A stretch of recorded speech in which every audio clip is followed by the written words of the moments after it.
Hey y'all, welcome back to UniXTCG, and today we're going to talk about the competitive championship season. It's going to be starting very soon with our first regional actually happening in Canada and our second regional happening in North Carolina. Now, these two regionals are going to have a lot of things different about them, so we're going to dive into that. We're going to look over the competitive format, we're going to look over the dates, and we're going to look over the changes that will be happening between the two. So I hope you guys enjoy this video. If you like the video, make sure you like the video, help this one trend. Let me know your thoughts in the comments, and we should be going live later today.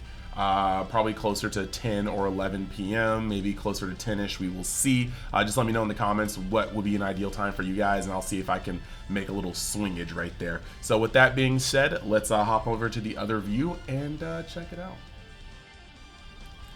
So here we are. We've got the Dragon Ball Super Card Game Fusion World Championship. What we have here is just a simple roadmap. Now it looks like May, June, July, offline regional wave 1. August, September, October, offline regional wave 2, as well as the store regionals, which they're going to be introducing, which is going to be very interesting to see how those go. And then you have November, December should be the national finals for each nation, and then January and February, somewhere in there is going to house the World Championship finals. So pretty standard for that. Pretty cool. We're going to go over to regional wave 1 to kind of look at some things. So right here it says the regional wave 1, like we stated before, is May through July, and scrolling down it says the user application periods for the May events is going to be sometime after the 25th. We've already gotten the sign up events for at the very least Canada and North Carolina, and then we've got the June events happening with their registration the end of this month onwards, so look out for that, with the July events happening in April 28th, 2024 onwards for registration. So the recommended format, and I'm going to say this with a grain of salt because the recommended format is simply the format that is, as it says, recommended. The TO could decide to do a little differently, but the so far recommended format is best of 1 game matches for Swiss. Game wins required 1, match time 35 minutes with an overtime of 5 minutes. Then you have the top cut match structure, which is going to be best of 3 with 2 games required to win, 60-minute match time, and then overtime 10 minutes. So this is going to be pretty cool. This is going to be how One Piece originally started. So it looks like they're going to be keeping that model structure where the top cut will be placed in best of 3. Now I do think that I would like to see us have a pre-side, best of 1 pre-side. However, I am going to appreciate that this game is a lot more, I believe, skill expressive, and so even in best of 1 games, a lot of stuff was able to be decided. So with that being said, you now have the event schedule, and some of these will be a little different than the others, but yeah. You have Carta Magica hosting one in Canada, and this is going to be in Montreal, which is going to be pretty interesting because this is May 11th, a singular day after set 2 comes out. And looking over here, you can see set 2 comes out May 10th. Now, the thing about Montreal coming out at May 11th is generally because that is literally a day after set is released, they will not have set 2 be legal there. So Montreal is going to be a very much so solved format. The game has been out at that point for 2 months and change, but people have been testing with it before that even. So you're going to be looking at a situation where people are going to be going in, probably playing some of the most optimal decks they can of that format. For some, this may be a little abrasive because a lot of people who have been fans of other colors other than green will not like how green has a little bit of an edge. Not saying that it's the tier 0, because I don't believe that. I think tier 0 is a format where only a tier 0 deck can see a tier 0 deck, and green can still lose to any other color. It's just that sometimes green's high roll is a little unbearable. So I do think that that is going to be a little rough for some people, but for other people who like to have the most possible testing before a format or in a format before a tournament, this is going to be the ideal tournament. There is not going to be a format that is as solved as this one until the next time we have a tournament right before the release or right on the release of another set. So that's that. However, the next 3, the PPG in North Carolina, the the Sangsang in Mexico, and then TAC Games in Australia, those will all be, as far as I know, set to, well, 2 of these should be set to. Tat Gaming, I'm not quite sure. I'm not sure if they had an announcement yet. If you guys want to correct me on that, I haven't seen quite an announcement, but they're coming out the same weekend that the set is being released, so it would not surprise me if they also did not have set 2 legal. However, PPG has already announced that set 2 will be legal for the tournament a week after set 2 comes out. And whereas Latin America, I don't believe Sang Sang has put out an announcement either, but like I said, if I'm wrong on any of those, just let me know in the comments. So with that being said, it's going to be interesting because while Canada and potentially Australia are going to have a very solved format, PPG and potentially Sang Sang are going to have a very Wild West type format where most of the testing will be happening behind closed doors, online, proxying with your friends. There's going to be a lot to work with before we step into there, so it's going to be an interesting format. Now, looking down at the prizing, right, this is going to be pretty cool. So it looks like for participation, you're going to get a championship pack wave 1 times 3, as well as an energy marker pack for the second iteration of it, and then a promotion pack 2. So there's a lot of question marks in this pricing because championship wave 1, as far as I know, we haven't gotten anything. I've searched the site, but we don't know what's going to come in those, whether they're going to be new cards, whether they're going to be reprints, we'll see. With the energy marker pack 02, we've only gotten the energy marker pack 01, and that included both normal and gold variants of the 4 starter deck leaders, as well as every leader in set 1's energy marker. So with the pack 02, I'm assuming that unless we get another starter deck, it'll be the leaders for that. And if they wanted to keep the same amount, maybe there'll be some heightened rarity ones to fill in those four slots to make sure that it's, you know, an even pack. Or maybe this one will just have a less because as far as I know, there are no starter decks coming out with set 2.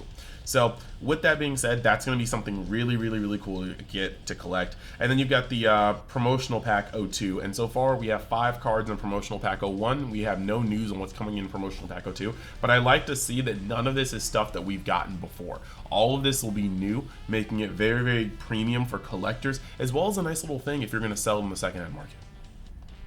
Next, for top 64, you're going to get another championship pack wave 1, so I hope they're not duds. And then you've got best 64 alt art cards.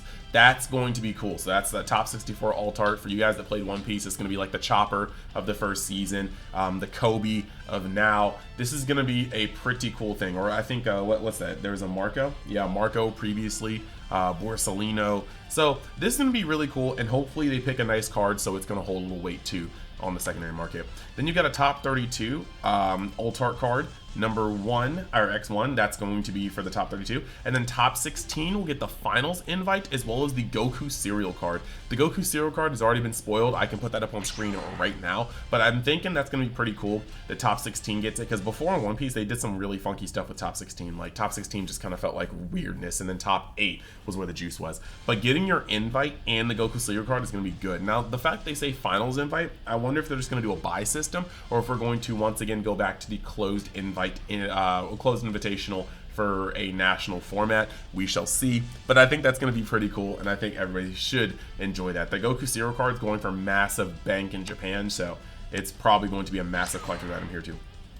Next, we've got top 4, and this top 4 is Championship Sleeve X1 pack, 64 sleeves of the Championship rarity. I don't know about this one. I feel like if I get top 4, just having sleeves added kind of makes it feel like almost a non-factor.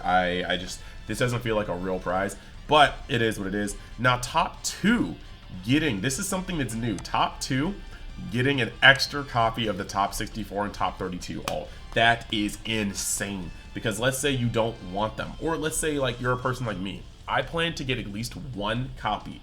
Like I have a master set of my SRs, a master set of my promos, but I intend to have 1 copy of every card. So far, the only alt art in the game I am missing is the God Rare, and eventually I'll splurge on that. But if I were to get top 2, that would allow me to keep 164 and 132 and sell the other 2. And that way, I can just keep my cereal, still make a fair amount of money off of my top, but keep my collection going. And I think that's actually really, really cool. And then the champion is going to get a playmat, and that is going to be a little interesting. Yeah, generally just like in like for One Piece, it wasn't really, you weren't really getting anything going from like like once you got to top 8, you pretty much like that's your crown achievement outside of bragging rights. So here it's pretty much the same except for that top 2 slot. That top 2 slot is insane, just automatically adding on maybe a third to the value that you were going to get already. So that is pretty cool. I'm liking the prize breakdown. Now this was just recently updated because before top 4 looked abysmal, but this right here is actually really cool. So moving into this next thing, like I said, Canada will not have set 2, but there is a, and likely Australia will not either, but there's a great possibility that Mexico will, and we know for a fact that, PPG's Florida will. So looking over at Blazing Aura, we have got a May 10th release date. Now, you can see right here, it says 4 liters. So with 4 liters, this is actually something that's pretty intense because I'm going to save some of this for another video, but with 4 liters, they are definitely going to be focusing more on support.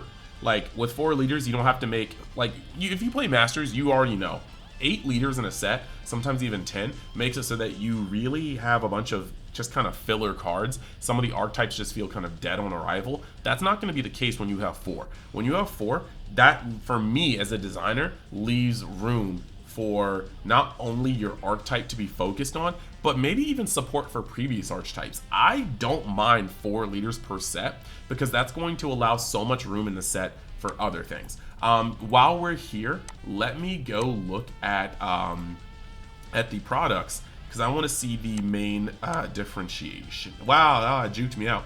I want to see the main differentiation. So we are seeing in Awaken Pulse, right? 8 liters, right?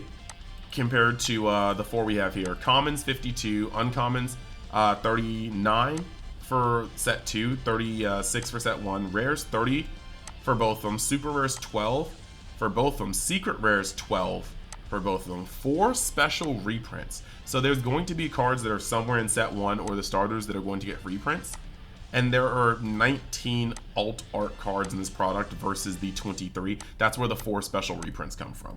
So with that being said, yeah, with no, like with the set being pretty much the exact same, 4 cards more, and those are the special reprint cards, I do think that what we're looking at here is there's gonna be a lot of support for set 1 and the starters alongside of that. But that's a whole different video to begin with. Let me know in the comments how early you want me to go into my set 2. I think that we haven't had a lot of spoilers yet, but if you guys know me from my Dragon Ball days, I'm a monster at speculation. And I think that I already had some things in my head that were going to be going down, but now I definitely feel like we have enough to make a video on. So let me know in the comments if you want me to make a video on set 2. And yeah, guys, I am looking forward to this tournament experience. I will be going to North Carolina. I already got my ticket over there, so we're working that out. And this is going to be a really fun time. So with that being said, let me know how you guys feel about this information. Let me know if you guys are going to any regionals in particular, and we should have a pretty fun time going into the first competitive format of Fusion World. So with that being said, thank you guys. Redoing the Patreon appreciation page, the format, and also, like I was saying, if you guys are into this, I am choosing 11 lucky winners on my Patreon to get 5 code cards for set 1 booster packs, and we'll be starting that giveaway at the top of next week.